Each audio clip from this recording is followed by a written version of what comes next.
नमस्कार, मैं हूं सुशांत सिन्हा और वीडियो विशेष में आपका स्वागत है।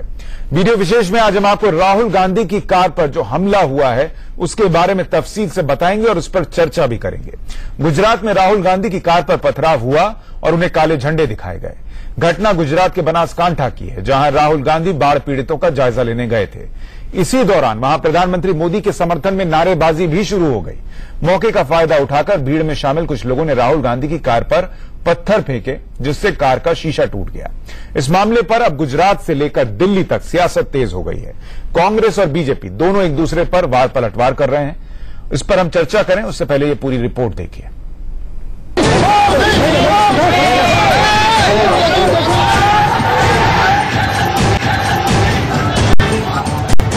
ये कांग्रेस उपाध्यक्ष राहुल गांधी की कार है। देखिए इसकी क्या हालत हो गई है। कार का शीशा पूरी तरह चकनाचूर हो गया है और कार की सीट पर कांच के टुकड़े बिखरे हैं। और अब इस भीड़ में शामिल लोगों को देखिए जो राहुल गांधी को काला झंडा दिखा रहे हैं, मोदी मोदी के नारे लगा रहे हैं।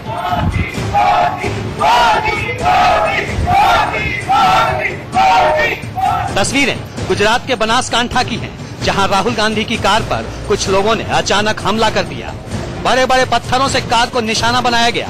गनीमत रही कि राहुल गांधी या उनके काफिले में शामिल किसी को भी चोट नहीं लगी। देखिए यहाँ राहुल गांधी की सभा चल रही थी। नेताओं और अधिकारियों समेत कई लोगों की भीड़ मौजूद थी। अचानक ये शख्स उठा और नारे लगाने लगा।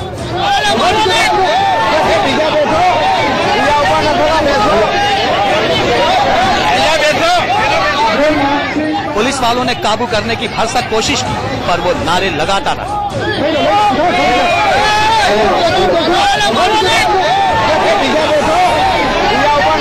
दरअसल राहुल गांधी बाढ़ से बेहाल गुजरात के बनासकांठा जिले का जायजा लेने पहुंचे थे। इस दौरान उनकी कार पर पथराव हो गया, जिससे कार की पिछली सीट के बगल में लगा कांच टूट गया। बताया जा रहा है कि भीड़ में शामिल कुछ लोग राहुल की बनासकांठा यात्रा का विरोध कर रहे थे और जैसे ही राहुल गांधी का काफिला वहां पहुंचा, ये लोग उन्हें काले झंडे दिखाते हुए नारेबाजी करने लगे। लेकिन इतने हो हंगामे के बावजूद राहुल नहीं रुके और वो बोलते रहे। राहुल ने कहा कि वो बाढ़ प्रभावित इलाकों के लोगों के साथ हैं, लेकिन कुछ लोग ऐसा होने नहीं देना चाहते। आज सुबह राजस्थान में और अभी गुजरात में, भैया आने दो भैया, ये काले झंडे यहाँ लगाने दो सामने। कोई फर्क नहीं पड़ता, हमें कोई फर्क नहीं पड़ता। घबराए हुए हैं ये लोग, हमें कोई फर्क नहीं पड़ता है। तो मैं जो आपका संकट का समय है, आपका दुख का समय है, उसमें मैं आपके बीच में आना चाहता था। और जो आपके गांव में हुआ, जिन लोगों के घरों में पानी आया, घर टूटे, जिन घरों में लोगों की मृत्यु हुई, उनसे मैं मिलना चाहता था, गले मिलना चाहता था और उनको कहना चाहता था कि हम आपके साथ हैं, कांग्रेस पार्टी आपके साथ है। देखिए, हमारी सरकार नहीं है, न दिल्ली में सरकार है, न गुजरात में, मगर हमारे कार्यकर्ता आपके साथ खड़े हैं। मैं आपके साथ यहां खड़ा हूं और 2-3 काले झंडों से हम पीछे हटने वाले नहीं हैं। हालांकि राहुल की कार पर हमला किसने किया और उन्हें काले झंडे दिखाने वाले लोग कौन थे, इसकी पुष्टि अभी नहीं हो पाई है। भीड़ में मौजूद लोग मोदी नाम के नारे जरूर लगा रहे थे, पर यह कहना मुश्किल है कि ये लोग किस पार्टी या विचारधारा से जुड़े हैं। गुजरात पुलिस अब इस मामले की पड़ताल में जुटी है, पर बनासकांठा से लेकर दिल्ली तक राजनीति गर्मा गई है। कांग्रेस ने जहां पथराव की घटना के लिए सीधे सीधे बीजेपी को जिम्मेदार ठहराया है, तो वहीं बीजेपी ने आरोप खारिज करते हुए कांग्रेस पर ही तीखा पलटवार किया है। राहुल गांधी जो बाढ़ से पीड़ित इलाकों में गुजरात में बनासकांठा डिस्ट्रिक्ट गए थे, धनेरी गांव में लाल चौक से निकल रहे थे, उनके गाड़ियों पे सीमेंट ब्रिक्स के साथ बीजेपी सत्तारूढ़ प्रदेश और सत्तारूढ़ केंद्र की पार्टी के गूंज ने, असामाजिक तत्वों ने घृणात्मक रूप से हमला किया। एक तरफ तो कांग्रेस के जो विधायक है वो बेंगलुरु में एक होटल में ऐसो आराम की जीवन व्यतीत कर रहे हैं, दूसरी ओर बहुत खेद के साथ कहना पड़ रहा है कि आदरणीय राहुल गांधी जी जो कांग्रेस के वरिष्ठ नेता हैं, कांग्रेस के उपाध्यक्ष हैं, वो जिस प्रकार की राजनीति कर रहे हैं वो उचित नहीं है, वो निकृष्ट राजनीति है। वो एक फोटो अपॉर्चुनिटी के माध्यम से, देखिए फोटो अपॉर्चुनिटी कहने की आवश्यकता हमें भी नहीं है। आज हिंदुस्तान का बच्चा बच्चा ये जानता है कि राहुल गांधी जो करते हैं उसको केवल और केवल अवसरवादिता की राजनीति कहते हैं। आपको बता दें कि गुजरात में बाढ़ से जबरदस्त बर्बादी हुई है। कुछ दिन पहले प्रधानमंत्री मोदी ने बाढ़ प्रभावित इलाकों का दौरा किया था, जिसके बाद अब राहुल गांधी पीड़ितों का हालचाल लेने बनासकांठा पहुंचे थे। बहरहाल इस घटना के बाद राहुल गांधी ने प्रधानमंत्री को ट्वीट करके कहा कि मोदी जी के नारों से, काले झंडों और पत्थरों से हम पीछे हटने वाले नहीं हैं। हम अपनी पूरी ताकत लोगों की मदद में लगाएंगे। जवाब में गुजरात के मुख्यमंत्री विजय रूपाणी ने भी ट्वीट करके कहा, अच्छा होता कि राहुल गांधी और कांग्रेस लोगों की मदद करते और दिखावा न करते। पार्टी में राहुल गांधी का स्टाइल ही अनोखा है। उनको देखकर कांग्रेस के विधायक भी छुट्टी के मोड में आ गए हैं। गुजरात के लोग कांग्रेस की सारी चालें समझते हैं। बनासकांठा से अरविंद शर्मा और दिल्ली से रजत राकेश टंडन के साथ bureau report, India news. Banaskantha में राहुल गांधी की कार पर पथराव के बाद कांग्रेस के नेता और कार्यकर्ता विरोध प्रदर्शन पर उतर आए हैं। दिल्ली में यूथ कांग्रेस कार्यकर्ताओं ने प्रदर्शन किया है और पथराव के जिम्मेदार लोगों के खिलाफ कार्रवाई की मांग की गई है। बेंगलुरु में भी कांग्रेसी कार्यकर्ताओं ने पथराव की घटना की निंदा करते हुए विरोध प्रदर्शन किया है और बीजेपी पर निशाना साधा है। अरविंद शर्मा हमारे सहयोगी इस वक्त गुजरात से हमारे साथ जुड़ रहे हैं। अरविंद, इस मामले में एफआईआर हुई है, कोई गिरफ्तारी हुई है क्या और वहां भी कांग्रेस प्रदर्शन कर रही है क्या? देखिए, विरोध तो हर जगह है। गुजरात में भी लोगों का आक्रोश है। जो कांग्रेस कार्यकर्ता है वो कहीं ना कहीं आक्रोशित है और अभी तक ये बताया जा रहा है कि 2 लोगों से पूछताछ की जा रही है और बनासकांठा जो एसपी है उनके मुताबिक लोगों को आइडेंटिफाई किया जाएगा। उसके बाद ही ये तय हो पाएगा कि आखिर इस मामले में असली गुनहगार कौन है। फिलहाल जो है इसको लेकर पुलिस गंभीर हो गई और राज्य सरकार ने भी जांच के आदेश दिए गए। इस घटना को लेकर मुख्यमंत्री ने खुद चिंता जताई है और इस मामले में जल्द से जल्द कार्रवाई करने के आदेश दिए। ठीक है, अभी हमने थोड़ी देर पहले देखा था कि मुख्यमंत्री ने ट्वीट भी किया था और कहा था कि इस मामले में कि वो निंदा करते हैं और इस मामले में कार्रवाई का आदेश उन्होंने दे दिया। बहुत शुक्रिया अरविंद। हमारे साथ इस पर चर्चा करने के लिए कांग्रेस के प्रवक्ता अखिलेश प्रताप सिंह जुड़ रहे हैं। थोड़ी देर में गुजरात बीजेपी के प्रवक्ता हर्षद पटेल जुड़ेंगे और हमारे साथ हमारे सहयोगी रजत राकेश टंडन भी हैं। अखिलेश जी, बहुत स्वागत है आपका। आपके पास आऊं उससे पहले रजत, जरा ये बताइए कि यहां पर कांग्रेस पार्टी दिल्ली में क्या रणनीति बना रही है? अलग अलग हिस्सों से प्रदर्शन की खबरें आ रही हैं और किस आधार पर कांग्रेस पार्टी इसे बीजेपी की हरकत बता रही है? लगातार इस बात को कांग्रेस पार्टी उठा रही है। जिस वक्त ये खबर हुई, मैं बताऊं 4 बजे के आसपास प्रेस कॉन्फ्रेंस होनी थी कांग्रेस पार्टी की, जो कि महाराष्ट्र के ऊपर थी, लेकिन उसको तुरंत चेंज किया गया। अभिषेक मनु सिंह भी आए, उन्होंने साफ तौर पर कहा कि कंडेमनेबल है और साफ तौर पर निंदा की जाती है। विपक्ष में राज्यसभा में नेता गुलाम नबी आजाद ने भी एक स्टेटमेंट जारी किया है। पूर्व प्रधानमंत्री डॉक्टर मनमोहन सिंह ने कहा है कि डेमोक्रेसी में वायलेंस की जगह कहीं नहीं है। ये तो आज का एक शेड्यूल हुआ, लेकिन कल सुबह से मुझे लगता है कि इस चीज को कांग्रेस पार्टी पुरजोर तरीके से उठाएगी। लेकिन कल क्योंकि उपराष्ट्रपति का चुनाव है, वोटिंग है, कल शाम को रिजल्ट आएगा, तो इसलिए कल और परसों का दिन आप मंडे तक जाने दीजिए। ट्यूसडे को जब हाउस उठेगा तो 2-3 सवाल बड़े उठेंगे। पहला सवाल ये होगा कि आखिर बीजेपी कार्यकर्ताओं ने ऐसा क्यों किया। दूसरा बड़ा सवाल ये होगा कि जब भी कोई एसपीजी प्रोटेक्टी जाता है तो वहां राज्य सरकार के ऊपर भी एक जिम्मेदारी होती है। वहां के लॉ एंड ऑर्डर वाले क्या कर रहे थे, पुलिस क्या कर रही थी, क्योंकि जो बाहरी घेरा होता है वो राज्य सरकार के पास होता है। उससे बड़ा सवाल ये उठता है कि आखिर प्रोटेस्ट करने वाले काला झंडा दिखा सकते थे, पत्थर फेंकने की क्या जरूरत थी? उसी गाड़ी पर पत्थर लगाया। मंगलवार तक जब तक ये सवाल उठेंगे रजत, तब तक बहुत तस्वीर साफ हो जाएगी कि प्रदर्शन करने वाले बीजेपी के ही कार्यकर्ता थे भी या नहीं। पुलिस अभी जांच कर रही है। अखिलेश जी, आप लोगों को, आप लगातार कांग्रेस पार्टी कह रही है कि ये बीजेपी के गुंडे थे। ये कैसे साफ हो पाया कि ये बीजेपी के गुंडे थे? क्योंकि वो मोदी मोदी के नारे लगा रहे थे इसलिए? देखिए, ये प्रवृत्ति बीजेपी की ही है। शीर्ष से लेकर नख तक जितने लोग बीजेपी में हैं, यथाशक्ति जो इस तरह का दबाव और अत्याचार का कृत्य कर सकते हैं वो कर रहे हैं, करते रहे, वर्तमान में भी कर रहे हैं। आपने देखा बीजेपी के प्रवक्ता ने कभी भी ये नहीं कहा या लेश मात्र भी ये उनमें जरा सा भी भाव नहीं आया कि देश के इतने बड़े नेता राहुल गांधी पे पत्थर मार चलाया गया।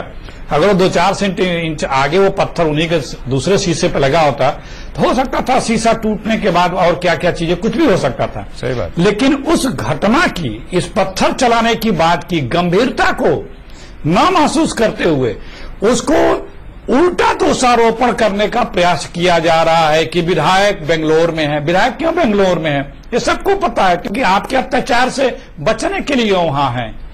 और अखिलेश जी मैं ये कह रहा हूं, अखिलेश जी मैं ये पूछना चाह रहा हूं, बीजेपी दो बातें कह रही है। एक कि वहां पर, और सिटी एसपी जो है उन्होंने भी ये कहा है कि बुलेट प्रूफ गाड़ी राहुल गांधी को दी गई थी, लेकिन उनको बोलने के बावजूद वो कार्यकर्ता की गाड़ी में बैठ गए, जो कि एक तरीके से ठीक नहीं था। और आपको पता है कि गांधी परिवार पर खतरा रहता है। क्या राहुल गांधी की भी एक चूक है ये, या गलती है? पहली बात पत्थर चलाने वाला बुलेट प्रूफ और नॉन बुलेट प्रूफ देख के नहीं चलाया है। दूसरी बात, जब वो जाने लगे तो पुलिस ने कहा जल्दी मूव करिए, जो गाड़ी आगे थी उसमें प्रशासन ने बिठा दिया। महत्वपूर्ण बात यहां पे ये है कि जो माननीय मुख्यमंत्री जी ने पहले 4 ट्वीट किए, वो भी उपहास, अपमान और हास्य व्यंग के रूप में राहुल गांधी के ऊपर ही ट्वीट किए। जिस प्रदेश सरकार की ये जिम्मेदारी होती है कि एसपीजी प्रोटेक्टिव की सुरक्षा का पूरा जो अपयश जो कुछ भी है वहां के लोकल सरकार को उन पे आ रहा है, उसकी चिंता न करते हुए इतने बड़े वीआईपी के ऊपर जो हमला हुआ उसे दुखित द्रवित न होकर के उपहास कर रहे हैं। बाद में जब इसकी निंदा होनी शुरू हुई तो उन्होंने एक लास्ट में अभी जो आप बता रहे वो ट्वीट संभवतः किया होगा, हमने 4 ट्वीट के बाद ये ट्वीट नहीं देखा। यही तो मुख्य प्रश्न है कि आप किसी भी प्रकार से, किसी भी स्तर से आपकी जो सोच है, जो नीचे तक है वे सोच कि ऐसा व्यक्ति, ऐसा नेतृत्व, ऐसा नेता, ऐसा कार्यकर्ता जो भी बीजेपी की सोच से मेल नहीं खाता है, लोकतंत्र में अगर वो विरोध की भी जो गुंजाइश है, जो स्थान है, संवैधानिक स्थान है, उसमें भी अगर वो रहता है तो आप उसे कुचलने, दबाने, धमकाने और आतंकित करने का प्रयास कर रहे हैं। यही अखिलेश जी मुझे ये बताइए, आप लोग अब आगे क्या करें? आज तो हमने देखा अलग अलग जगह प्रदर्शन हुए हैं, क्या ये प्रदर्शन कल भी होंगे, परसों भी होंगे, और संसद में भी ये मामला उठेगा क्या मंगलवार को? देखिए जब एसपीजी प्रोटेक्टिव कहीं मूव करता है तो सड़क के किनारे जहां पे भी पब्लिक या रोड आके मिलती है वहां लोकल पुलिस खड़ी होती है। जिस तरह से काले झंडे दिखाने वाले पुलिस के प्रोटेक्शन में खड़े थे, उसी तरह से मेरा पूरा ये यकीन है कि पत्थर मारने वाला भी पुलिस के प्रोटेक्शन में था। पत्थर बहुत करीब से मारा है, निशाना लगा के मारा है, बस गाड़ी की स्पीड से और उसके उतनी प्रैक्टिस नहीं रही होगी, इसलिए थोड़ा सा 2-4 इंच का फर्क पड़ा है। तो ये पुलिस जानती है, लोकल पुलिस की मिली भगत से हुआ है। ये पूरा जो सर्कमस्टांसेस एविडेंस है वो यही साबित करते हैं और यकीन भी है। लेकिन जो सरकार इस तरह की हरकत कर रही है उससे हम कैसे अपेक्षा उम्मीद कर लें कि वो निष्पक्ष भूमिका निभाएगा। जो मुख्यमंत्री इस घटना के ऊपर, घटना की गंभीरता पर चिंता व्यक्त न करके, कुछ भी आप संवैधानिक पद पे हैं, आप मुख्यमंत्री हैं, आपको तो एक लेवल की बात करनी चाहिए थी, इस घटना की गंभीरता पे बात करनी चाहिए थी, वो न करके दूसरे स्तर की बात कर रहे हैं। बीजेपी के भी प्रवक्ता हमारे साथ रजत जी, अखिलेश जी, मैं एक बार रजत से भी थोड़ा समझना चाहूंगा। रजत, ठीक है, ये बात अलग हो सकती है कि राहुल गांधी जो है वो बुलेट प्रूफ कार में नहीं बैठे थे या कार्यकर्ता की गाड़ी में बैठे थे, लेकिन सवाल ये भी है बीजेपी के सामने कि अगर कोई बुलेट प्रूफ कार में नहीं बैठेगा तो सुरक्षित नहीं रहेगा क्या गुजरात में? क्या गुजरात में एक राष्ट्रीय पार्टी का उपाध्यक्ष जो है वो सुरक्षा के साथ नहीं घूम सकता या लोगों से मिल सकता? प्रधानमंत्री भी कई बार जो है काफिला कहीं रोक देते हैं और वहां पर जाकर लोगों से मिल लेते हैं। ये उस नेता की गलती तो नहीं मानी जा सकती, सुरक्षा देने वालों को जिम्मेदारी निभानी होगी। तो क्या इन सवालों के जवाब बीजेपी को नहीं देने होंगे? बिल्कुल, मुझे लगता है कि बुलेट प्रूफ जो कार है वो एक इशू है, वो एसपीजी और राज्य सरकार के बीच में। लेकिन हाँ, अगर कोई वीआईपी आ रहा है उसको तुरंत मूव करना है, तो अगर आप किसी गाड़ी में मूव करा रहे हैं तो ये जरूरी नहीं कि वो बुलेट प्रूफ हो या ना हो। बुलेट प्रूफ होती तो शायद और अच्छा होता और जो मापदंड होते हैं। लेकिन ये सवाल उठाना कि बुलेट प्रूफ गाड़ी में नहीं थे, ये तो गलत होगा। देश का हर व्यक्ति बुलेट प्रूफ कार्स में तो चलता नहीं है, शायद 1% ही वो लोग होंगे देश में जो बुलेट प्रूफ कार्स चलते हैं। यानी कि जो बुलेट प्रूफ गाड़ी में नहीं चल रहा है उसको कभी पत्थर मारा जा सकता है, पहली चीज। दूसरी चीज कि अगर बीजेपी के कार्यकर्ता वहां थे, तो कांग्रेस ये डिमांड कर रही है कि हाँ भाई, इस चीज की आलोचना अगर बीजेपी भी कर देती तो शायद ये बात यहां खत्म हो जाती। जिस तरीके से सीएम गुजरात के ट्वीट्स आए हैं, उससे एक क्वेश्चन मार्क लग गया है कि क्या बैकिंग सपोर्टर्स को थी, क्या वो ग्राउंड तैयार किया जा रहा है अभी से कि जो कि राज्यसभा से होता हुआ गुजरात के सीधा विधानसभा तक जाके रुकेगा। ये एक बड़ा क्वेश्चन मार्क है। शायद राजनीति में सुशांत, हमने कई जगह देखा है, अरविंद केजरीवाल भी जब बनारस गए थे तो उनके ऊपर भी अंडे और शाही फेंकी गई थी, बीच में उन्हें झापड़ भी मारा गया था। तो ये एक राजनीति का एक स्तर है। पहले अगर ऐसा कुछ होता था तो अगर सरकार में नहीं भी रहता था आदमी, विपक्ष का आदमी जाता था तो सरकार की ओर से, मुख्यमंत्री की ओर से बाकायदा फोन जाता था, बाकायदा कहा जाता था कि हाँ ये गलती हुई है और हम इसकी निंदा करते हैं। लेकिन अब ये जो एक नया पैटर्न है, ये शायद मुझे लगता है कि आप लोग बेहतर समझ सकते हैं। बिल्कुल, और हमने कोशिश की थी कि गुजरात बीजेपी के प्रवक्ता हर्षद पटेल हमारे साथ जुड़े ताकि उनसे हम ये सवाल पूछ सकें कि जो हुआ है वो बीजेपी की सरकार के होने के बावजूद कैसे हुआ और इस तरीके के ट्वीट्स का क्या मतलब है, लेकिन किसी तकनीकी वजह से वो हमारे साथ नहीं जुड़ पाए हैं। उधर राहुल गांधी की कार पर पथराव का बीजेपी कड़ी निंदा कर रही है। हमारे सहयोगी यतेंद्र शर्मा ने इस बारे में बीजेपी के नेता पुरुषोत्तम रूपाला से बातचीत की है, वो क्या कहते हैं। केंद्रीय मंत्री पुरुषोत्तम रूपाला जी, राहुल गांधी के काफिले पर हमला हुआ है और कांग्रेस की तरफ से आरोप लगाया गया कि बीजेपी राहुल गांधी को पचा नहीं पा रही है। देखो, ये बात बिल्कुल कोई वजह नहीं रखती है और वो सत्य से भी काफी दूर है। भारतीय जनता पार्टी के कार्यकर्ताओं को, गुजरात के कार्यकर्ताओं को राहुल गांधी जी से बरगलाने का कोई वजह ही नहीं है और वो भी कोई पॉलिटिकल मोटिव पे थोड़ी गए हैं, वो भी पूर्वग्रस्तों के लिए मिलने के लिए गए हैं। और इस वक्त हमारे साथ गुजरात बीजेपी के प्रवक्ता हर्षद पटेल भी जुड़ गए हैं। हर्षद जी, बहुत स्वागत है आपका। कांग्रेस पार्टी का सीधा आरोप यह है कि ये बीजेपी के गुंडे थे जिन्होंने हमला किया राहुल गांधी पर और आपकी सरकार है वहां पर, आप लोग सुरक्षा तक नहीं दे पाए। मैं सुन रहा था अभी, जो कांग्रेस पार्टी शुरू से ही इस पूरे मामले में अपने आंतरिक जो गुटबाजी है राज्यसभा सीट को लेकर, वो अपनी पूरी प्रतिष्ठा दांव पर लगाए हुए हैं। अपने एमएलए जो भी हैं बनासकांठा विस्तार के, उनको यहां से बेंगलुरु ले गए हैं। तो प्रजा जो बनासकांठा की जो प्रजा है, उनके जनप्रतिनिधि जो है, उनको उस वक्त वहां रहना था, उसकी बजाय अपनी राजकीय स्वार्थ के लिए बहुत एक सामने से बहुत आकाश। तो कांग्रेस के नेता अगर बेंगलुरु चले जाएंगे तो वहां के लोग जो है वो किसी को पत्थर मार सकेंगे, आप लोग सुरक्षा नहीं दे पाएंगे, ये कह रहे हैं आप? नहीं, बिल्कुल नहीं। लेकिन प्रजा का जो आक्रोश है वो बिल्कुल स्पष्ट दिखाई देता है। हम ये बिल्कुल मानते हैं। प्रजा का आक्रोश तो कहीं भी हो सकता है सर, प्रजा का आक्रोश तो मोदी जी से हो सकता है। वो कल को मोदी जी अगर मान लीजिए कर्नाटक चले जाएं और वहां पर प्रजा उनको पत्थर फेंके तो आप कहेंगे कि कांग्रेस पार्टी सुरक्षा नहीं दे पाई, इसलिए कांग्रेस पार्टी की गलती नहीं है, लोगों का गुस्सा था, ये आप कहेंगे क्या? नहीं, निरीक्षण के लिए कोई भी आए, एक घटना दुर्भाग्यपूर्ण है, ऐसा नहीं होना चाहिए। आपके पार्टी के प्रवक्ता संबित पात्रा वो क्यों कह रहे हैं राहुल गांधी वहां पर फोटो अपॉर्चुनिटी के लिए गए थे, सीधा निंदा करते, उसमें आप लोग क्यों फिर उस बेंगलुरु के मामले को जोड़ रहे हैं? एक तरफ निंदा करते हैं, एक तरफ आप उसको बेंगलुरु से जोड़ते हैं। नहीं, आप सुशांत, इसलिए क्योंकि आप देखिए गुजरात में जो बारिश हुई वो 22 तारीख रात से शुरू हुई, 23 तारीख को बारिश भारी मात्रा में हुई, 24 तारीख को चीफ मिनिस्टर जी वहां पर दौरा करने के लिए गए, 25 तारीख को खुद प्रधानमंत्री जी आए, आज 4 तारीख को राहुल गांधी 10 को आए। तो मैं कह रहा हूं राहुल गांधी 4 को आएंगे तो फर्क पड़ेगा क्या? ये आप लोग किस एक तरफ निंदा करते हैं फिर उसको जस्टिफाई करने लगते हैं कि लोगों का नहीं, सवाल यह है, संवेदना की बात है, ये कैसे होता है? जो संदीप जी कह रहे थे, संदीप पात्रा जी जो कह रहे थे हमारे प्रवक्ता कि भाई राहुल गांधी जी संवेदना दिखाने के लिए, कह रहा हूं राहुल गांधी 4 को जाए 8 को जाए, आप राहुल गांधी का कार्यक्रम तय नहीं करेंगे ना, आपको उनको सुरक्षा देनी थी, आप नहीं दे पाए। जब एक राष्ट्रीय पार्टी का उपाध्यक्ष वहां सुरक्षित नहीं है, आम लोग क्या सुरक्षित होंगे वहां पर? नहीं, सुरक्षा लिए राज्य सरकार ने पूरी तरह से राज्य सरकार ने कहा था उनको, फिर भी ये पूरा जो कांग्रेस का जो है वो अपनी निष्फलता को भाजपा के ऊपर थोप देने की पूरी बात चल रही है। ये कांग्रेस की निष्फलता है, कांग्रेस को वहां सुरक्षा देनी है क्या? जी अखिलेश जी बोलिए। सुशांत, देखिए आपके चैनल पे भाजपा के चार लोगों के बयान आए, अभी जो माननीय भाजपा के प्रवक्ता बोल रहे हैं, इसके पहले केंद्रीय मंत्री का है, इसके पहले संबित पात्रा का है और मुख्यमंत्री का आपने जिक्र किया। चारों लोग किस तरह से सिक्योरिटी ब्रीच पे नहीं जा रहे हैं। संबित पात्रा ने कहा कि निष्कृष्ट राजनीति कर रहे हैं, फोटो ऐप के लिए जाते हैं, अवसरवादिता है, सब मान लिया। चलो भाई, तुम्हारे लिए तो दूसरा कोई गरीब के पास जाता है तो अवसरवादिता है।